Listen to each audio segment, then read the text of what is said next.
Hola, you can call me Lola. Alrighty, so I'm gonna run real quick how I do my videos really quickly on how to do a RFS form. I just Googled for RFS. We're gonna go step by step so that we can do it all together. So you go here. Here is the RFS. What I normally do is I use Adobe, but I don't have it on this computer, so we're not gonna do it that way. We're just gonna fill it out on here.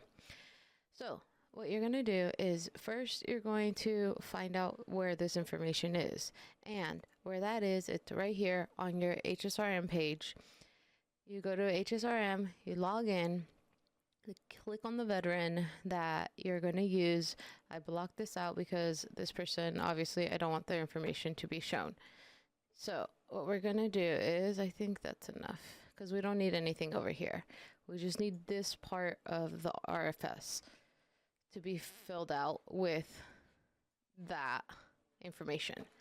So previous authorization number. After insurance detail on your HSRM, when you go down, you will see where it says your prior authorization, or when you're before you click on your veteran, you'll see it on the line where their authorization is / you should already know where it is. So put that in right there.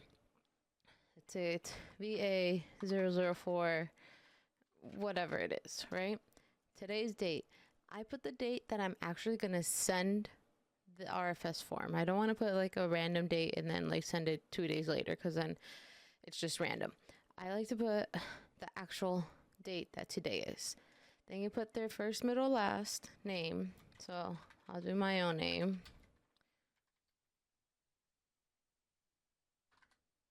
Yeah, that's me. Date of birth. If you want to know. Boop. I do the little things. 1990, because I'm that young. No lie. So, right here, number 3. Your referring facility on HSRM is going to be your VA facility. So that'll be number 3. And then it also has the location. I just put Seattle because we live in Seattle and it's fine. For number 5, you type in requesting provider name. That is going to be the referring provider. They don't match up, but that's what it is, because this is the information of the order that was given to you originally. So you put that in right there for their name. Doctor, whoever. The MPI should be right next to it. I believe you can also like Google them if it's not on there, and that could show up too, like that person's MPI, and it should pop up because that should be like open for anyone to be able to see. I don't do number 8 or 9, but if you want to put the address that is here where the facility is, if they have an address right there, you can definitely put it in right there.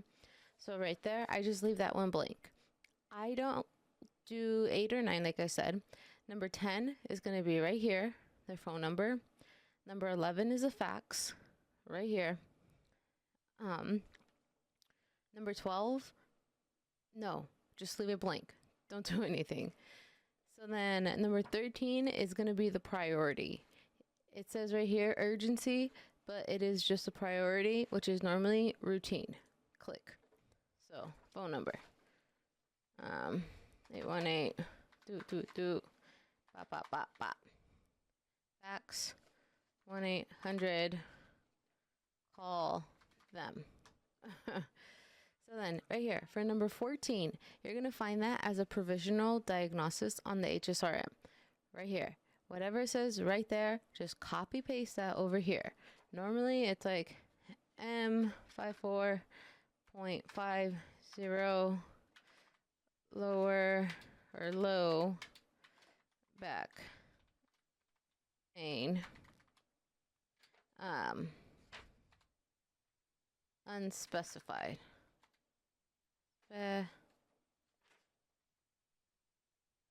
Specified.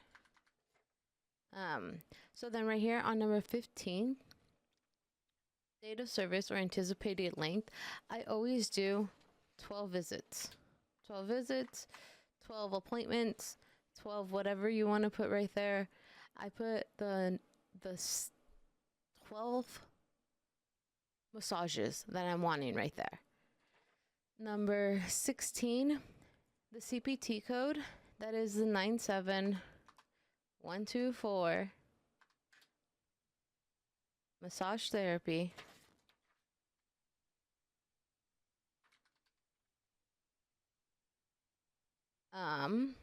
That is okay. So it says include units. So the units is 48 units because each massage is 4 units times the number. So it's 4 massages times the number of visits. So you get 48 units. So you don't have to put this part in. I'm just showing it for a visual. So 48 units. That's it. And you can put 12 visits. Because that's what they're asking for. Units, visits, that's it. Right here. This is just showing you how you get your units. If you need less, then multiply by the number of units you're going to be charging. And then the number of visits you'll be doing. And then you're good. That's how you figure out what goes here. How many has passed? Whatever you've done. If you've done 8 and you're doing this RFS form, if you've done 7, if you've done all 12 already and you're late on this, that's fine. Normally you can do it after you figure it out and notice that they're going to need more than 12 sessions. It says it somewhere where it's like, hey, if you know that it's going to be taking longer, then you can definitely type it in when you've done like 5 if you'd like. Or you can do it as soon as you do the last one and see if you want to keep this veteran or not. So yeah. After that, the servicing provider, this is just like when you're doing your availability, you are the servicing provider. You're providing the service. So you put yourself there. Your MPI, your number, 155, I don't quite remember it. The specialty is going to be the same thing that you put in like availability. You know how when you're doing your billing and you go down and you do like the patient's info and then subscriber, and then right where you go to billing information and you type in your location and MPI, your EIN, and then right here, this specialty code is what you're going to put over there. So I'm going to copy that. Another place you can find it is if you were on your CAQH, my bad, under specialty, when you signed up to work with the VA, you had to put this in. You had to put in like where you were going to, that bothered me, what you were going to be doing for your specialty, which is right here. You don't have to go here to find it, but you should know off of your claims that you're doing on availability, you should know your specialty code right here. Boom. That's 2257000004. Sorry, 0x. There's 5 zeros. So you type that in right there. Office name. Where do you work? Where are you coming from? What are you doing? Who? Where are you doing your information? It doesn't let me click more. That's okay. So you do your name, your address. Where do you still work? Like, type it in. Boom. Your security email, if you don't have one, that's okay. I don't, so I don't put that in. Your phone number, whatever it is.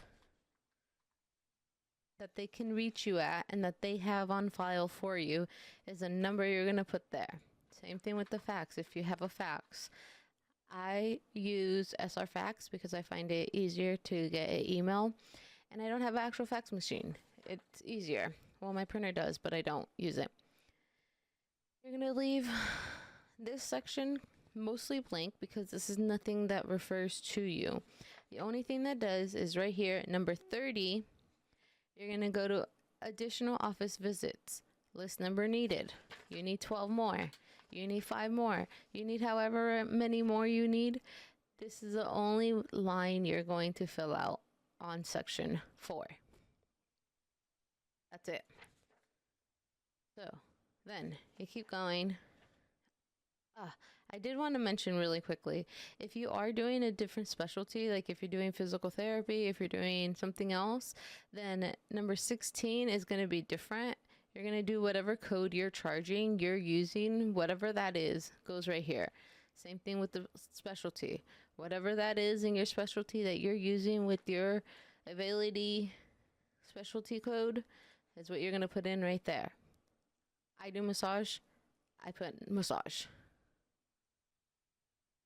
So, right here, number 36, I normally put right here,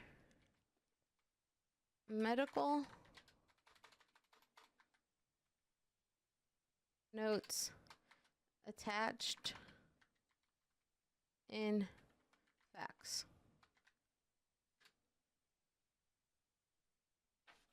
Boom. Medical notes / soaps attached in fax, so that they know when they see this RFS form, they're also going to be getting medical notes, or they're going to be getting our soap notes as well with this RFS form. And if they get the RFS form and they see that, they should have them attached, and they should know, like, oh, okay, that's definitely going to be like the spot to find it, because everything should be there. Massage. Moving on. Page 2. All you're going to do is put their name. I don't like doing it online like this because it doesn't let you fill it out. I typically write mine out because I like to write, and I like how clean it looks for me. So that's what I put right here. Their name. This is the only part that you're going to fill out because we're not doing any of this information, but they still want you to send it in because it's a part of the form. They want the whole entire form, even if you're not filling any of it out. Same thing for this one. For page 3, same thing. Just their name, because you're not doing any therapeutic footwork assessments for them. If you are, then cool. Then you can do that, and you can put that in. You're going to sign it, and you're going to put the date. The date you put here is the same date that you put in page 1. So that's why I don't like to do it or send it or do this first one until I know for a fact that I'm going to send it. Then I put it there, and I put it here. Boom. Done. That's it. What I like to do is I like to save a copy with this section completed already for me, like section 3. That's not going to change. That's rarely going to change. The only thing that'll change here is number 14 and 15, because everyone might have different diagnosis codes and they might not have used all their visits. That's the only part that's going to change right there. So if you save a copy of this, all you'll have to do is change the veteran's name and information, the provider's name, and the authorization. So it would be smart to save a copy with this just filled out so that you can then make it easier for yourself to just fill out section 1 and 2, and you're never going to make a mistake if you do it correctly the first time and leaving this part, section 3, already completed. I hope this helps. Let me know if you have any questions. Thank you so much for the patience in looking for this and getting this done. I hope you have a good day, and thanks again.